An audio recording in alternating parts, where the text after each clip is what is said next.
ವನದಿಂದ ಇಳೆಗಿಳಿದು ಬಂದ ಶ್ರೀ ಗುರುದೇವನ ಕಂದ ವಿವೇಕಾನಂದ ಸಪ್ತರ್ಷಿ ಭುವನದಿಂದ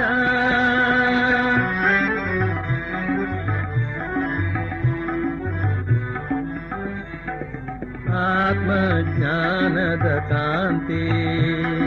ಮೋಹದುಪ ಶಾಂತಿ ಆತ್ಮಜ್ಞಾನದ ಕಾಂತಿ ಮೋಹದುಪ ಶಾಂತಿ ಪಡಲಿದರಿಗೆ ವಿಶ್ರಾಂತಿ